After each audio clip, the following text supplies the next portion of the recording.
अस्सलाम वालेकुम my YouTube family, कैसे हैं आप सब। उम्मीद करती हूँ आप सब ठीक होंगे। मैं भी बिल्कुल ठीक हूँ आप सबकी दुआओं से। अच्छा, आज आपके साथ मैं बीफ पाई की रेसिपी शेयर करने जा रही हूँ। उम्मीद करती हूँ मेरी रेसिपी आपको पसंद आएगी। यहाँ पर मैंने 2 पाए ले लिए थे। इनको मैंने धोकर साफ़ कर लिया था आटा लगाकर। फिर मैंने 5 से 6 मिनट के लिए इसको उबलते हुए पानी में डाल दिया था, हल्दी और नमक डाल के। जैसे ही फिर इसकी स्मेल वगैरह ख़त्म हुई है, फिर मैंने वो पानी निकाल दिया था, वेस्ट कर दिया था। फिर इनको मैंने खुश्क कर लिया है छन्नी में रख के। अच्छा, फिर यहाँ पर ले लिए थे मैंने प्याज 2, इनको भी मैंने स्लाइस में काट लिया है। फिर लहसुन और हरी मिर्चें। अदरक का हम यूज़ इधर नहीं करेंगे, अदरक का यूज़ हम आगे चल के करेंगे। फिर मैंने आधा कप ऑयल डाल दिया कुकर में। फिर मैंने वो प्याज जो काट के रखे थे वो भी डाल दिए।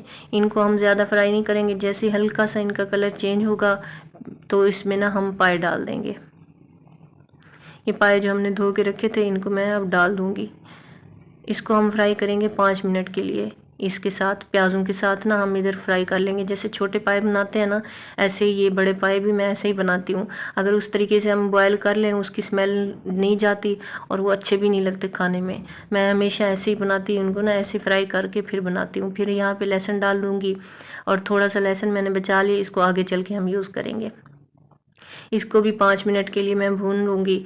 हरी मिर्चें भी साथ डाल दूँगी। 5 मिनट इसको लगेंगे भूनते हुए। तकरीबन ये मुझे ऑयल में भूनते हुए इसको 10 मिनट लगे थे। ये मैंने हरी मिर्चें भी 1 चम्मच डाल दिया, बाकी मैंने बचा लिए, वो आगे चल के हम यूज़ करेंगे। तो इसको आराम आराम से ऐसे अच्छे तरीके से भून लेना है ताकि सारे पाए हमारे भुन जाएँ। स्मेल वगैरह जैसी इसकी ख़त्म होगी, फिर इसमें मैंने डाल दिया था धनिया, खुश्क धनिया। फिर मैंने 1 गिलास पानी डाल दिया था ऑफ कैमरा। अब इसमें मैं इतना पानी डाल दूँगी कि ये सारे डिप हो जाएँ पाए हमारे। अगर ज़्यादा पानी डालेंगे तो वो ऊपर आएगा पानी। आपने इतना पानी डालना है क्योंकि हम कुकर में बना रहे हैं, तो इसमें इतना पानी जाएगा कि जिसमें ये गल जाए। अगर ज़्यादा डालेंगे तो वो पानी फिर ऊपर आएगा, कुकर के बाहर निकलता है। फिर इसमें मैं कुछ मसाले डाल दूँगी, जिसमें हाफ़ टी स्पून डाला है मैंने हल्दी पाउडर और 1 टेबल स्पून डाला है मैंने नमक। नमक हम आगे चल के चेक करेंगे, कम या ज़्यादा होगा तो वो आगे डाल देंगे। तो इसको अच्छे तरीके से मिक्स कर लेना है। फिर हम ना इसमें कुछ खड़े मसाले डालेंगे अभी, जिसमें ज़ीरा है, काला ज़ीरा 1 चम्मच। फिर 4 से 5 हैं बड़ी इलायचियाँ और 1 चम्मच है काली मिर्च और 4 से 5 टुकड़े दालचीनी के और 4 से 5 लौंग। इनको भी अच्छे तरीके से मिक्स करके ना फिर हम कुकर का ढक्कन लगा देंगे। अच्छा, कुकर का ढक्कन हम लगाएंगे तकरीबन 1 घंटा।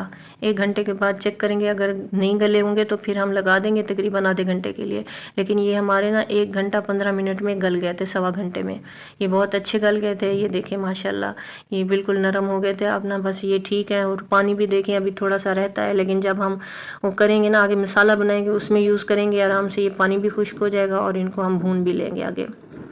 बस अब यहाँ पे आधा कप मैंने पहले यूज़ किया था ऑयल का, आधा कप हम इधर डालेंगे। फिर इसमें मैं ज़ीरा डाल दूँगी आधा चम्मच। फिर मैंने 2 प्याज यहाँ पे डाल दिए हैं। इस तरह से ना बारीक काट के इनको हम ना गोल्डन कर लेंगे, बिल्कुल जैसे कौरमे वाले प्याज होते हैं ना बिरयानी वाले, वैसे ही हमने करने हैं इसको। ये देखिए इस तरह से ना, जैसे ही इसका कलर चेंज होगा प्याज़ों का, फिर हम नमक थोड़ा सा पानी डाल देंगे इनको नरम करने के लिए। बस फिर वो अदरक और लहसुन का पेस्ट, फिर हरी मिर्चें जो हमने पहले बचा के रखी थी वो, ये भी डाल देंगे सारी। इनको भी 2 मिनट के लिए हम भून लेंगे। फिर मसाले 1 चम्मच नमक, आधा चम्मच फिर हल्दी, 1 चम्मच लाल मिर्च कश्मीरी और 1 चम्मच लाल मिर्च कुटी हुई, 2 बड़े चम्मच धनिया पाउडर के। और थोड़ा सा पानी डाल के इसको हम भून लेंगे ताकि हमारा मसाला जले ना। तकरीबन 2 से 3 मिनट मैंने उसको भून लिया था थोड़ा थोड़ा पानी डाल के ना। अब इसमें मैं दही डाल दूँगी। 1 प्याला था दही का, तो वो मैंने डाल दिया है। अब इसको भी भून लेंगे 10 मिनट के लिए ताकि दही की स्मेल भी ख़त्म हो जाए और मसाले भी हमारे अच्छे से पक जाएं। ये देखिए 10 मिनट के बाद ना हमारा ये मसाला बिल्कुल रेडी हो गया था। अब जो हमने पाए गला के रखे थे वो डाल देंगे इसमें। साथ ही वो जो पानी था, वो थोड़ा सा पानी था, वो मैंने दूसरे चूल्हे पे खुश्क कर लिया था, वो भी मैं अब इसमें डाल दूँगी। अब तकरीबन 5 मिनट लगेंगे इसको यहाँ भूनते हुए, क्योंकि हमने पहले ही भून लिया था 10 मिनट।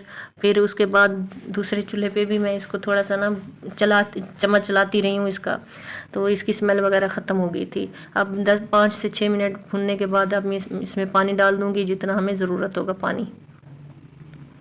ये तकरीबन मैंने 4 गिलास डाले थे पानी के। 4 गिलास पानी डालने के बाद इसका ढक्कन बंद करके इसको मैं रख दूँगी पकने के लिए 15 मिनट के लिए।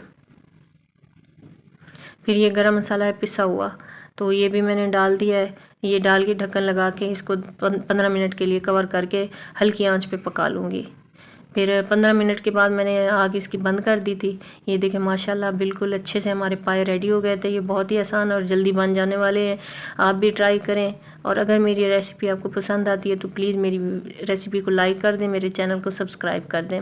यहाँ पर ये देखें अब हम सर्व करते हैं। आप इसको उबले हुए चावलों के साथ, चपाती के साथ, नान के साथ, जिस चीज़ के साथ आप खाना चाहें, इस सब के साथ बहुत अच्छी लगती है।